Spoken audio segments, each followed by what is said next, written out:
Now to the ongoing border crisis in the US. It's certainly hurting President Joe Biden in the polls. NBC News polling shows the GOP now holds an 18-point lead when it comes to handling immigration. And also there's been recent polls, Josh, showing that Donald Trump is eating into Biden's lead among Latino voters. That would be something that would be concerning the Democrats. And we know a lot of those voters care about this issue. We've seen a few Democrats like Eric Adams speak out about the illegal immigration crisis, but does the Biden White House have any intention to tackle this crisis in any meaningful way in the lead up to the 2024 election?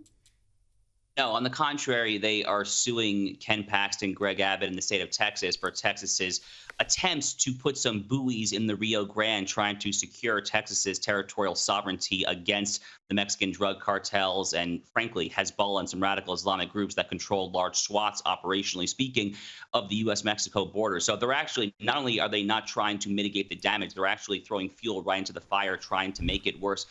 Look, Rita, I think that this is the issue. I think that this right now is the issue that Republicans have to run on right now. By the way, you know, in the 2020 election, when Donald Trump, who was extremely hawkish on the border, obviously, was running for re-election, Republicans made unprecedented gains in very Mexican areas there in the Rio Grande Valley in South Texas. They won multiple counties that were 80–90% Hispanic there. So this notion that if you talk very tough game on the border and you call for reasonable controls, cracking down on asylum fraud, no to amnesty, all these common sense things, the notion that that will cost you Latino, Hispanic votes is frankly an insult and a slap in the face to many commonsensical Latino and Hispanic voters, many of whom come from traditional Catholic families, actually, as the case may be. So I think that this is really the issue that Republicans should run on. We're coming up here in an election year, going back to what we were just talking about with Speaker Mike Johnson in the House. In the latest episode of my podcast, shameless plug if I may, the Josh Hammer Show, I actually have a segment on the show where I'm giving unsolicited advice to Speaker Johnson and saying that this is the issue, man. Go all in on this issue. Try to pass as much common sense legislation as you can. It is great politics. It is great policy. Alejandro Mayorkas, the Department of Homeland Security Secretary, is way out of his league. Impeachment articles should have been filed against him many months ago, as Andy Biggs of Arizona and other hard-right congressmen have called for. So I am all in on the immigration issue. I think Joe Biden is a dead man walking when it comes to this issue, and I hope that Republicans take advantage of that opportunity. And finally, Josh, we've got more evidence of this two-tier justice system in America. Two BLM writers charged with burning down a Wendy's restaurant in Atlanta in the summer of 2020, the summer of love.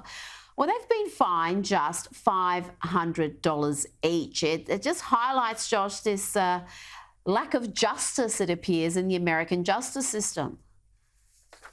Yeah, and there's so many examples of this, right? So in New York City and San Francisco and many of these big blue metropolises that all too frequently have Soros prosecutors, as they have in New York City and San Francisco, you also see this trend where the DAs, they literally announce in advance they will not prosecute theft, petty larceny up to a certain dollar amount. So in New York City, I think for a little while, it was under $200. So, what is the incentive at that point? Well, you're going to rob $199 worth of merchandise. I mean, you don't need a PhD or anything to figure out what the incentive structure would get you to do. Same thing here. I mean, incentives matter, Rita. I mean, things like this are obviously going to lead to vastly more crime. They're obviously going to lead to much more larceny, theft, robbery, all sorts of things when it comes to. But ultimately, to go back to what we were saying earlier, the Black Lives Matter movement, of course, is the glittering eye of the left. They love the Black Lives Matter movement, notwithstanding the fact that the Black Lives Matter movement happens to be emphatically pro-Hamas, not just pro-Palestinian. Recall, earlier in the conflict, about 2 months ago now, the BLM Chicago chapter, they actually ended up deleting it, but they had this galling, horrific image of the Hamas paraglider, and they said, that's all you need to know, folks.